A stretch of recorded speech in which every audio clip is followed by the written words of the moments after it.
Fantastic Beasts: The Crimes of Grindelwald is directed by David Yates and stars Eddie Redmayne, and Dan Fogler and Johnny Depp and Ezra Miller, and among others. And this is the sequel to Fantastic Beasts and Where to Find Them from 2016, a couple years ago. And it's basically the second prequel to the Harry Potter franchise. It was also written by J.K. Rowling, I believe, and all of them's been. Yeah, so this one, it was actually an original. This time, it was an original story that J.K. Rowling did to continue the story of the first movie. Yeah. And this movie deals with the plot involving where, if you've seen the trailers, it has to deal with Newt Scamander from the first film. Him and the other characters from the first movie have to team up with new characters along the way, and they also come across Albus Dumbledore, who this time is played by Jude Law, and they have to stop Johnny Depp's character Grindelwald from causing destruction in the Wizarding World. While also you get a subplot with Credence, played by he's Ezra Miller. The Secure from the first one, and it continues his story. And basically, you got it's pretty much it's not a spoiler that you got Grindelwald and you got the Scamander and all them. Both, it's like a race against time who can get to him first. Yeah, because there's a certain something that's going to happen. Yeah, that I don't want to reveal because it could be a spoiler.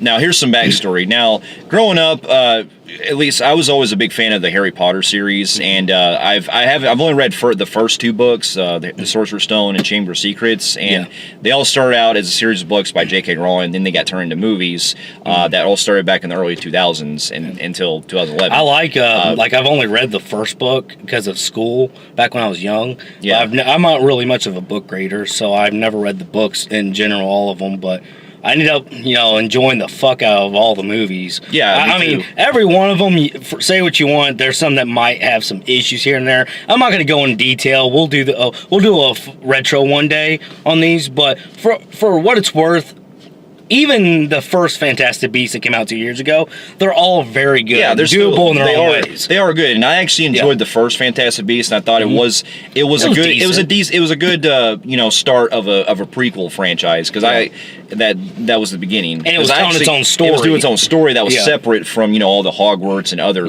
areas. But what drew me into this one, now getting into this one, what drove me into to seeing the second one was not only because I want to see the story expand, but the Hogwarts, it really promotes that they're going to go back to its roots, and also and I was like, oh man, I want to see Hogwarts again, because the first film, it was mainly set in like America, in New York, and so it's good that they're going back to its roots, following over the world with the Wizarding World and everything. So that's what got me kind of really interested as well, and seeing how they would do more with the story. Yeah. And I gotta tell you, out of all the movies that they have done that are set in the Harry Potter universe, this one is really my least favorite. Yeah, this one, after coming out of the movie, I'm not pleased at all. And like I've just stated, I can find likability in all of them. This is the first one I did not like. Yeah, this is one of those movies. And it's a shame because it was bringing Hogwarts back, and this one, I actually, believe it or not, had more hype for this one than I did with the first. Yeah, because it seemed like the first Fantastic Beasts wasn't as hyped as this one. Yeah,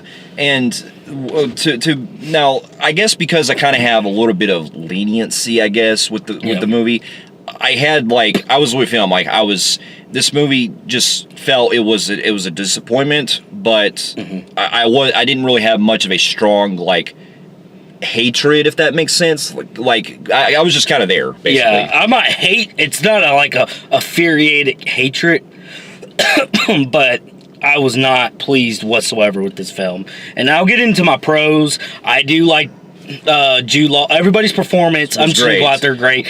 Jude Law, like everybody's been saying, I agree with you. He is great as Dumbledore, and he was one of my favorite parts of this film. Yeah, he is my favorite when he's because basically he's the young version of Dumbledore, and when you get to see him do all the stuff at Hogwarts and stuff, I was really getting into that, and I really wanted to see more. Yeah, we'll get to our cons later, but he's barely in this. Yeah, he's barely in this, and performance were great. It was nice seeing Hogwarts back in full screen. Yeah. And what was really cool, even though I thought the movie was going to take place in Hogwarts, I'll get to my cons in a minute on that. It was neat. It was cool that they actually showed us every major where things took place in the Harry Potter world. Yeah. We saw where they did the Quidditch. We saw where the candles, that little dining room thing. Yeah. We even saw the final spot later in the film where the last movie ended, where Harry Potter fought Voldemort. Yeah, that was great. At the end. And they just gave us shows of like all the classic spots in the movie. I do praise that because I really like that. Yeah, and the other biggest thing too is I enjoy the production design, the way that it captures a lot of the world and everything. The visuals are pretty great too. The CGI, I will admit, I actually really got into a lot of the creatures. Except for the most part. Yeah, there's one creature we'll get to in our cons that looked really weird looking, and didn't work. But for the most part, I like the creatures they use in this. Yeah, especially this one creature that reminded me of something right out of Neverending Story. I almost he was gonna leave me and almost called it Falcor. I was like, Falcor, is that you? Yeah. But anyways, the visuals were great. The 3D is awesome, which I expected. I love the 3D in the first one, so I knew this one was going to be very entertaining. I also got into like some of the fight scenes are good. Yeah, some of them good. And I also enjoyed like the score by, I believe it was James Newton Howard who did this. The score was fantastic. It gives you that kind of vibe like you heard from the first movie. And also the main theme, and you also hear a lot of classic cues from like some of the other original Harry Potter movies. Yes, I did like that in the score aspect. I will say, since I pretty much did not like most of the movie, the last bit was really good. Yeah, I did. I will really say enjoy that. The closing, and I'm not gonna. There's something I want to say, but it'd be spoiling. But that I can't say it. But anyways, the third act, the final act, was great. Yeah, but it's a shame because that final act can't save when the rest of the movie is beyond bad. Yeah, that's what that's I got. The problem that hurts this film. Now, there's another praise I do have is that while the film has a majority of like new characters that are brought on, the only character in this the only two characters that I kind of got into as far as their the way they went with the plot was they introduced this girl. I forgot the character's name, but she's this girl that was a former student at Hogwarts, and they actually spend a majority of time with her, like going through her backstory and stuff. And and they have a kind of an emotional twist that comes out that I actually kind of got into. Yeah, there is emotional twist. And I also, like we were saying, I got into stuff with Dumbledore as well. But that's really kind of where my pros in. Yeah. So here's now where we get to our cons, and I'll say that there's a shit. This movie has some of the most confusing and messiest plot that I've seen of a Harry Potter. This movie out of the Harry Potter franchise in general, but even on an upscale epic movie, I don't think I've seen a movie so complicated since maybe Batman vs. Superman. And I will say this movie is 100 times more complicated than Batman vs. Superman. Yeah. This takes the cake of fucking, where the fuck am I at in this story? Yeah. I'm like, God damn, everybody. There's, not only you get you always want your main characters to get backstories if they haven't received one yet. Yeah. Where do they come from? Cool. Then you have your sub ones, which sometimes it's doable. Okay, you got your sub characters like the black girl. Like the girl, yeah. Then this is where the problems start. Then we have sub characters. Other supporting. And I'm talking about the supporting is so small. Like there was a guy who gets a long backstory, but yet he's only in the movie for 5 minutes. But yet his backstory is like explained for like 15 minutes. I'm like, yeah, it was really. Why has everybody got a backstory that ain't even part of the fucking story? Yeah, and really, this character was really completely pointless. Yeah, he really had no purpose. Well, there's a lot of these characters in here that are fucking pointless, and really, as much as I like Newt Scamander, Eddie playing him, man. What was his character really doing? He didn't really do anything. I mean, it just kept doing these subplots where he's capturing beasts because it's called Fantastic Beasts. Well, so they're using him. So he's just doing these side plots where like he'll just pop out like in the city of Paris, and then like there's like this loose creature, and he's got to worry about getting them. I'm like, why is he doing other shit? I mean, they bring up the plot in the beginning. That's the whole point was that he's supposed to, in order for him to actually travel and all that, he was supposed to join the actual ministry, because his brother was there. But that they don't really dive into a lot of that when they set it up, because that's kind of abandoned. Like, yeah, they make minutes. it. Yeah, they make it look like, okay, if we catch you leaving, we're gonna throw this major warrant out for you. You're gonna be in Azkaban. Yeah, they really promote that, only for like him to go ahead and do it anyways, and then one guy just comes out of nowhere in the middle of the film. Yeah, we're looking for your brother. We heard he broke the law. I'm like, yeah, it's just the movie is so like it's unfocused. It's very unfocused because instead of them focusing on like, okay, you get Newt and all them going after Grindelwald and all that, along with maybe bringing the girl and Dumbledore, they spin like all these other characters that are brought into it, especially that are working for Grindelwald, that are all part of this big operation. And it's just like so fucking confusing. You got your main characters throughout the whole story.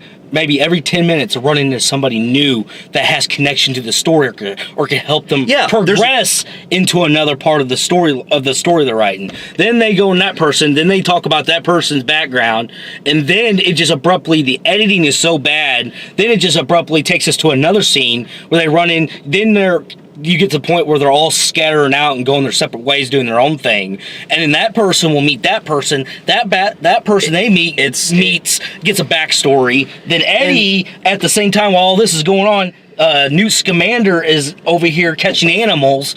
I'm like, it's like he had a plot to go help get Grindelwald, but then he said, fuck it, I like to go catch animals. Yeah, and not just that, but they also have another character that's brought up way later. We're not going to say who it is, but it's someone that's really only there for the final climax, that has really no fucking point in being this. And even the chubby guy was kind of pointless. Yeah, that's what I'm saying. That emotional part where him and the girl, it's just really, he's just following the leader. That's what I'm saying. Like, really has no purpose. And now with that, this whole film. Let me explain just to give you in detail, or just a quick summary of how messy this film is. It's like, if I was the director, I went up and I said, I need 50 kids. All right, 50 kids, write me a script of this sequel. They all do. They all, of course, are going to have their different ways. Yeah. Then I was like, all right, kids, bring me all 50 of your scripts. They bring me all. I go outside and slip in a banana.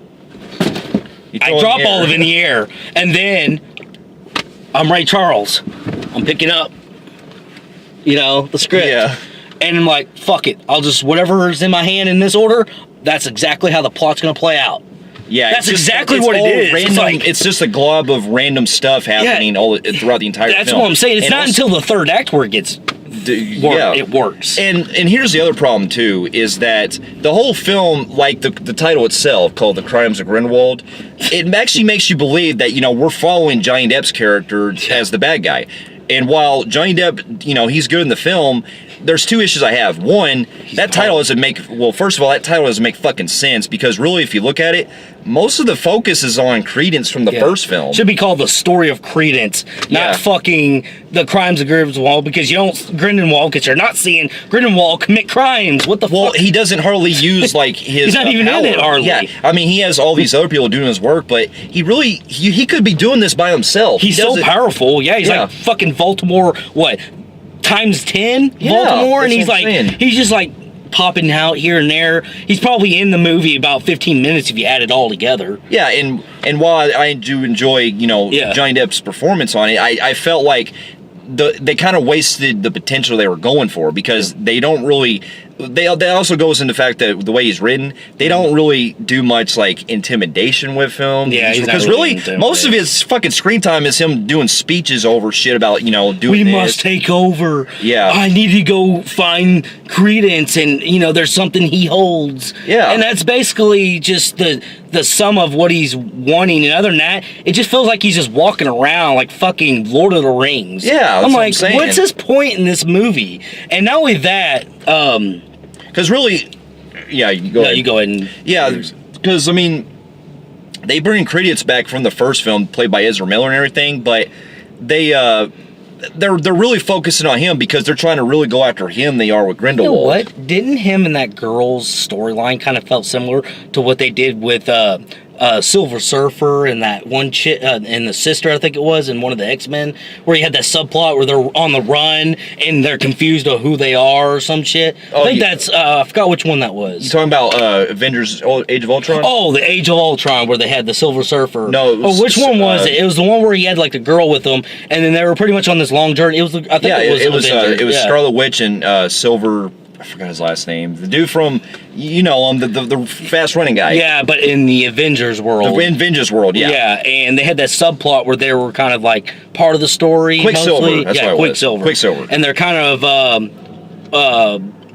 had the subplot with them two together. That's what I'm saying. And they're kind of like confused of who they are in life. Yeah, that's what that kind of felt like. Kind of reminds with them two. Yeah. With the dude. The what do you call Credence. it? Credence and the girl. That's what they kind of reminded me of. Yeah, and not just that, but also here's we get to our cons earlier about the CGI. While the CGI for the most part is great, there is another part where you see like these creatures, these cat-looking creatures that look fucking weird. All right.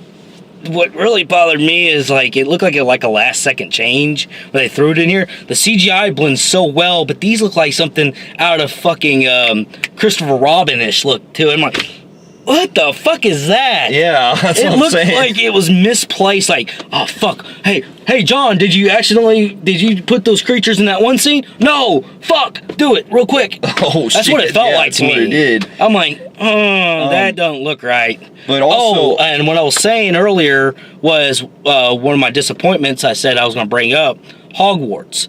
Why did the trailers promote Hogwarts so heavily in this movie for only being in it for like 15 minutes? Yeah, it's hardly in the movie. It took place in Paris. If we would have, that's what I'm saying. Dumbledore in this film, he's barely in it with the storyline. But I just felt like they marketed it for people to come to the theaters to see this movie. But it's the Hogwarts, but it's barely in it. Yeah, that's what I'm saying. So it was the way to get people to go see this movie. Yeah. And I felt like it was completely mismarketed with that. Oh, and overall, pacing, let me bitch about this because I was more mad than you are. This pacing, this film, up until the third act, was so drawn out to the point, and it's already confusing plot. I mean, it's just so fucking all over the place.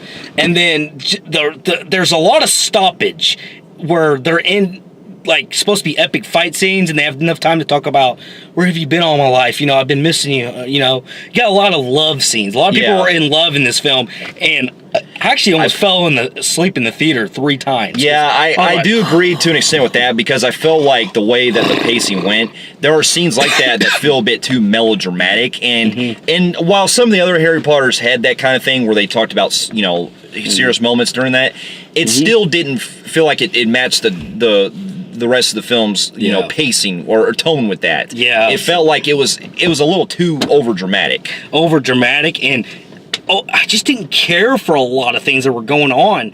Like I was to the point I wanted to go to sleep. Yeah, and I had like 9 hours of sleep, so I'm not tired. I'm just like, this is painfully like it's not fun. I'm not enjoying anything. Yeah, that's what I basically looked at just in distraught, like. I'm watching stuff unfold on screen the entire time. Nothing makes sense. Nothing really is going on, so I'm like, whatever. I mean, granted, I've seen far worse movies where I do that make me feel fucking sleepy as hell. But this is one because I guess it helps that because I have a kind of a little bit of leniency on where the plot was going. I was still trying to see where else it was going to go. I hope when they do the third one, because we're going to make a third one. It ends where they're going to make a third one guaranteed. Yeah. I just hope they fix. Yeah, because with that ending they have, we won't spoil, but it does lead into something really unique. Yeah, epic. So, hopefully they'll do it for the better in the next one. So with that being said, I'm on the verge of, it's on the fucking border. I mean, it's almost his score, but for me, it's at a very extremely low average Joe, almost at borderline disaster grade. I'm sorry, I gave the first one an average Joe, and it was a pretty decent movie. This one was uncalled for to be as bad as it ended up being. I'm going to give this film a disaster grade on the Film Phreeks meter, a higher disaster grade. I don't even want to see it again, to be honest with you. Yeah. And I don't recommend it. Fair enough. For those of you who have also seen Fantastic Beasts and the Crimes of Grindelwald, and also the other Harry Potter films in the franchise, let us know in the comments below of what you thought about it. And if you like what you see here, you can feel free to like and subscribe to our channel, and check out some of our other reviews here and our website at filmphreeks.com. And we'll be seeing you in our next review. We'll see you later. Later.